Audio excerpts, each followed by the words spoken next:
नमस्कार। आकाशवाणी कटक आंचलिक संवाद पढ़ुछंती सत्यव्रत बेहुरा। श्रीक्षेत्र पुरी रे आज हरिशयन एकादशी तिथि रे श्रीजीउमानंक सुनावेश अनुष्ठित हेब। आज सकाळु मंगल आळती, मैलम और तड़प लागि आदि नीति रथ उपरे करा जाउछि। संध्या आळती परे महाप्रभुंक सुनावेश हेब। संध्या 5टारू राति 11टा पर्यंत श्रद्धालु माने सुनावेश दर्शन करि परिबे। बाहुड़ा यात्रा गतकाली श्रीगुंडीचा मंदिर रे आड़प लीला शेष करी चतुर्धा मूर्ति 3 रथरे सिंहद्वार सम्मुखरे पहुंची। गतकाली नंदीघोष रथ श्रीनगर सम्मुखरे पहुंचवा परे लक्ष्मीनारायण भेट नीति अनुष्ठित होइतिला। सुनावेश पई आज श्रद्धालुंक भिड़ को दृष्टि रखी पुलिस प्रशासन पक्षरु कड़ा सुरक्षा व्यवस्था ग्रहण करा जाइछि। बाहुड़ा यात्रार प्रथम दिन में तुलसीक्षेत्र केन्द्रापड़ा जिले में आराध्य देवता श्री बलदेव जीव को रथारूढ़ करा जाइछि। परंपरा अनुजाई आज अपराह्न रथ टणा हेब। गतकाली बाहुड़ा धाड़ी पहंडी दर्शन लगी भक्तों समागम होइतिला।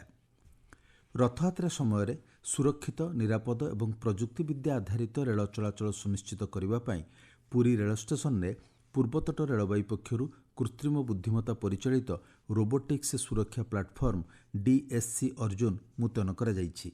ଏହି ବ୍ୟବସ୍ଥାରେ ଅତ୍ୟଧିକ ଭିଡ଼ ସମୟରେ ଯାତ୍ରୀ ସୁରକ୍ଷା ଏବଂ ନିରୀକ୍ଷଣ ବ୍ୟବସ୍ଥାକୁ ଆହୁରି ସୁଦୃଢ଼ କରାଯାଇପାରିଛି। ସୁନାବେଶ ଏବଂ ଅଧରପଣା ଲାଗି ଯାତ୍ରୀ ଭିଡ଼କୁ ଦୃଷ୍ଟିରେ ରଖି ପୂର୍ବତଟ ରେଳପଥ ପକ୍ଷରୁ ରାଜ୍ୟର ପ୍ରାୟ ସମସ୍ତ ଅଞ୍ଚଳରୁ ପୁରୀ ଅଭିମୁଖେ ସ୍ୱତନ୍ତ୍ର ଟ୍ରେନ୍ ଚଳାଚଳ କରୁଛି। ଏଥିଲାଗି 24 ଘଣ୍ଟିଆ କଣ୍ଟ୍ରୋଲ ରୁମ୍ ସ୍ଥାପନ କରାଯାଇଛି। ଜାତୀୟ ପରୀକ୍ଷଣ ସଂସ୍ଥା NTA ପକ୍ଷରୁ ବିଭିନ୍ନ ସ୍ତରରେ ବରିଷ୍ଠ ବୃତ୍ତିଗତ ପଦବୀ ପାଇଁ ନିଯୁକ୍ତି ସଂକ୍ରାନ୍ତ ବିଜ୍ଞପ୍ତି ଜାରି ହୋଇଛି। ସେହିଭଳି କେନ୍ଦ୍ରୀୟ ଲୋକସେବା ଆୟୋଗର ପ୍ରତିଭା ସେତୁ ପୋର୍ଟାଲ ମାଧ୍ୟମରେ ମଧ୍ୟ 16 ଜଣ ବୃତ୍ତିଗତଙ୍କୁ ନିଯୁକ୍ତି ନେଇ ପ୍ରକ୍ରିୟା ଆରମ୍ଭ ହୋଇଛି। NTA ପକ୍ଷରୁ ଦିଆଯାଇଥିବା ସୂଚନା ଅନୁଯାୟୀ ଜାତୀୟ ପରୀକ୍ଷଣ ସଂସ୍ଥାକୁ ଅଧିକ ସୁଦୃଢ଼ କରିବା ଲକ୍ଷ୍ୟ ନେଇ ଏଭଳି ଦୃଢ଼ ପଦକ୍ଷେପ ଗ୍ରହଣ କରାଯାଇଛି। ପ୍ରଫେସର କେ ରାଧାକୃଷ୍ଣନଙ୍କ ଅଧ୍ୟକ୍ଷତାରେ ଗଠିତ ଉଚ୍ଚସ୍ତରୀୟ ବିଶେଷଜ୍ଞ କମିଟି ସୁପାରିଶ ଆଧାରରେ ଏହାକୁ କାର୍ଯ୍ୟକାରୀ କରାଯାଉଛି ବୋଲି NTA ପକ୍ଷରୁ କୁହାଯାଇଛି। ଚୁକ୍ତିଭିତ୍ତିକ 4ଟି ଜେନେରାଲ ମ୍ୟାନେଜର ପଦବୀ ପାଇଁ ବିଜ୍ଞପ୍ତିରେ ଉଲ୍ଲେଖ କରାଯାଇଛି। ଭବିଷ୍ୟତରେ କମିଟି ସୁପାରିଶ କରିଥିବା 10ଟି କାର୍ଯ୍ୟକ୍ଷେତ୍ର ପାଇଁ ଆହୁରି ନିଯୁକ୍ତି ସୁଯୋଗ ସୃଷ୍ଟି ହେବ ବୋଲି NTA କହିଛି। ଅନ୍ୟପକ୍ଷରେ ସଂସ୍କାରମୂଳକ ପଦକ୍ଷେପ ସ୍ୱରୂପ 47 ଜଣ ଅଧିକାରୀଙ୍କୁ NTA ପକ୍ଷରୁ ଚାକିରିରୁ ବହିଷ୍କାର କରାଯାଇଛି। ପ୍ରଶ୍ନପତ୍ର ପ୍ରଘଟ ମାମଲା ପରିପ୍ରେକ୍ଷୀରେ ଏହି ପଦକ୍ଷେପ ଗ୍ରହଣ କରାଯାଇଥିବା ଜଣାପଡ଼ିଛି। ଏଥିମଧ୍ୟରୁ କିଛି ଅଧିକାରୀଙ୍କ ବିରୋଧରେ ଅପରାଧିକ କାର୍ଯ୍ୟକଳାପ ଅଭିଯୋଗ ନେଇ ଆଇନଗତ କାର୍ଯ୍ୟାନୁଷ୍ଠାନ ଗ୍ରହଣ କରାଯିବ ବୋଲି NTA କହିଛି। ଯୁବପିଢ଼ିଙ୍କ ମଧ୍ୟରେ ସମାଧାନମୂଳକ ନେତୃତ୍ୱର ବିକାଶ ଜରୁରୀ ବୋଲି ରାଜ୍ୟପାଳ ଡକ୍ଟର ହରିବାବୁ କମ୍ଭମପାଟି କହିଛନ୍ତି। ଭୁବନେଶ୍ୱର କଳିଙ୍ଗ ଷ୍ଟାଡିୟମ ପରିସରରେ ଆୟୋଜିତ ୟଙ୍ଗ ଇଣ୍ଡିଆ ପାର୍ଲାମେଣ୍ଟର ଉଦ୍ଘାଟନୀ ସମାରୋହରେ ଯୋଗଦେଇ ରାଜ୍ୟପାଳ ଯୁବ ନେତୃତ୍ୱଙ୍କୁ ସମାଜ ଓ ଦେଶର କଲ୍ୟାଣ ପାଇଁ କାର୍ଯ୍ୟ କରିବାକୁ ଆହ୍ୱାନ ଦେଇଛନ୍ତି। କଟକ କେନ୍ଦ୍ରୀୟ ସମବାୟ ବ୍ୟାଙ୍କ ଆନୁକୂଲ୍ୟରେ ସମବାୟ ମଧ୍ୟରେ ସମନ୍ୱୟ କାର୍ଯ୍ୟକ୍ରମ ଅଧୀନରେ ସମସ୍ତ ଦୁଗ୍ଧ ସମବାୟ ସମିତିକୁ ମାଇକ୍ରୋ ATM ଓ ନୂତନ ବ୍ୟାଙ୍କ ଖାତା ଖୋଲିବା କାର୍ଯ୍ୟକ୍ରମ ଅନୁଷ୍ଠିତ ହୋଇଯାଇଛି।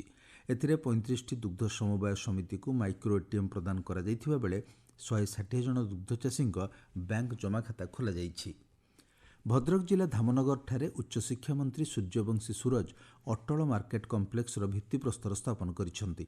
ଏହି ମାର୍କେଟ କମ୍ପ୍ଲେକ୍ସ ନିର୍ମାଣ ହେଲେ ବ୍ୟବସ୍ଥିତ ଓ ସ୍ଥାୟୀ ବ୍ୟବସାୟିକ ଭିତ୍ତିଭୂମିର ବିକାଶ ଘଟିବ ବୋଲି ମନ୍ତ୍ରୀ କହିଛନ୍ତି।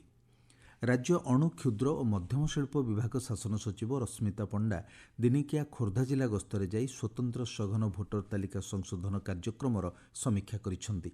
ଜିଲ୍ଲା ନିର୍ବାଚନ ଅଧିକାରୀ, ଭୋଟର ପଞ୍ଜୀକରଣ ଅଧିକାରୀ ଓ ବିଭିନ୍ନ ରାଜନୈତିକ ଦଳର ଜିଲ୍ଲା ସଭାପତିମାନଙ୍କ ସହ ଅନୁଷ୍ଠିତ ବୈଠକରେ ଭୋଟର ତାଲିକା ସଂଶୋଧନ ସମ୍ପର୍କିତ ବିଭିନ୍ନ ପ୍ରସଙ୍ଗରେ ଶ୍ରୀମତୀ ପଣ୍ଡା ଆଲୋଚନା କରିଥିବା ଜଣାପଡ଼ିଛି। ମାଲକାନଗିରି ଜିଲ୍ଲା ମାଥିଲି ବ୍ଲକରେ ବାହୁଡ଼ା ଯାତ୍ରା ଅବସରରେ ବାଲ୍ୟ ବିବାହ ନିରାକରଣ ଏବଂ ଶିଶୁ ଅଧିକାର ନେଇ ସଚେତନତା ଅଭିଯାନ ଅନୁଷ୍ଠିତ ହୋଇଛି। ଏହି ଅବସରରେ ଏକ ପ୍ରଚାର ରଥ ସ୍ୱାସ୍ଥ୍ୟ ଏବଂ ଶିକ୍ଷା ସମ୍ବନ୍ଧୀୟ ବାର୍ତ୍ତା ମଧ୍ୟ ପ୍ରଚାର କରିଛି। ଗ୍ଲାସଗୋଠାରେ ଚାଲିଥିବା ରାଜ୍ୟଗୋଷ୍ଠୀ କ୍ରୀଡ଼ାରେ ଝଣ୍ଡୁ କୁମାର ପୁରୁଷ ଭାରୋତ୍ତୋଳନରେ କାଂସ୍ୟ ପଦକ ଜିତିଛନ୍ତି। ଭାରତର ଝଣ୍ଡୁ କୁମାର 190 କିଲୋଗ୍ରାମ ବର୍ଗରେ ଏହି ସଫଳତା ହାସଲ କରିଛନ୍ତି। ପାଣିପାଗ। ଉତ୍ତର ଗାଙ୍ଗେୟ ପଶ୍ଚିମବଙ୍ଗ ଓ ପାର୍ଶ୍ୱବର୍ତ୍ତୀ ବାଂଲାଦେଶରେ ସକ୍ରିୟ ଘୂର୍ଣ୍ଣିବଳୟ ପ୍ରଭାବରେ ଆସନ୍ତା 24 ଘଣ୍ଟା ମଧ୍ୟରେ ଏକ ଲଘୁଚାପ କ୍ଷେତ୍ର ସୃଷ୍ଟି ହେବାର ସମ୍ଭାବନା ରହିଛି। ଲଘୁଚାପ ପ୍ରଭାବରେ ରାଜ୍ୟରେ ଆସନ୍ତା 4 ଦିନ ପର୍ଯ୍ୟନ୍ତ ବର୍ଷା ଲାଗି ରହିବ ବୋଲି ପାଣିପାଗ କେନ୍ଦ୍ର ଅନୁମାନ କରିଛି।